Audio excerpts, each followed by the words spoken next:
No recuerdo haber soñado con ser soldado. No era una meta en mi pared, ni un anhelo de la infancia. Y sin embargo, ahí estaba yo, de pie, con el pecho firme y las manos temblando por dentro, jurando lealtad a una bandera que me acogía como un padre ausente. Algo me decía que ese momento cambiaría mi vida, pero aún no sabía que también cambiaría mi alma.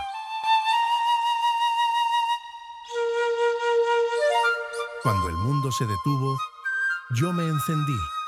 El cuartel se volvió un templo extraño, y mi cuarto, una cueva donde el silencio cocinaba pensamientos. Allí descubrí que el fuego tiene voz.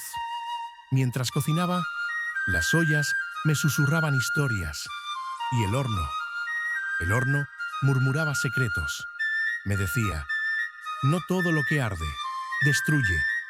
Algunas llamas cocinan el alma. Entonces, lancé mi voz al viento. Un podcast nació, sin micrófonos caros, pero con palabras recién salidas del corazón.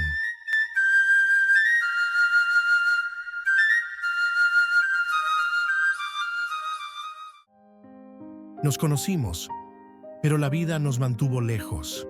Durante años, fuimos dos almas enlazadas por hilos invisibles.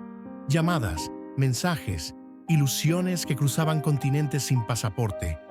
Pero yo andaba perdido, pensando en todo, menos en mí, cuidando corazones ajenos mientras descuidaba el mío. Y ella nunca se fue, no se desesperó, no presionó, solo esperó, como el mar que no se va, incluso cuando la marea retrocede, hasta que un día Dios hizo su magia. Y entonces ella estaba aquí, con una maleta, una sonrisa nerviosa y el mismo amor de siempre, pero ahora, real, aquí, conmigo, para quedarse, para siempre.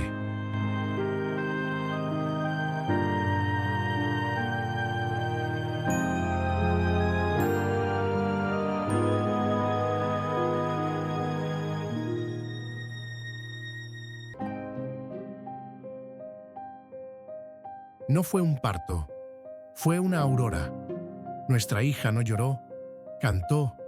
El hospital olía a incienso invisible y una estrella titiló fuera de la ventana, como si el cielo también estuviera celebrando.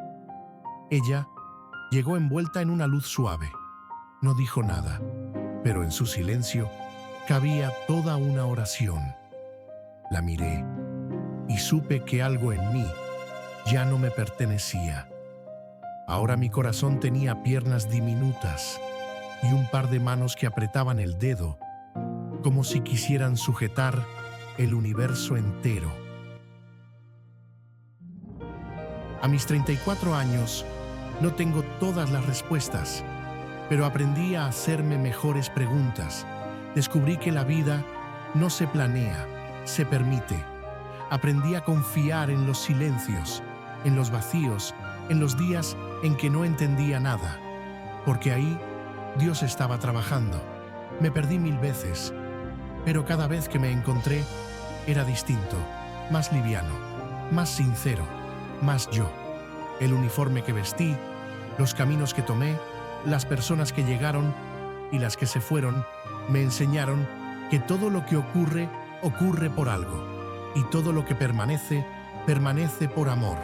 Ahora soy esposo, soy padre, soy hijo de la esperanza. Y aunque el mundo sigue girando y los días pasan con prisa, yo elijo caminar más lento, porque en la lentitud la vida se revela y en la ternura todo tiene sentido. No sé qué vendrá después, pero hoy, a mis 34 años, puedo decir que no cambiaría ni un solo segundo de cómo fue todo.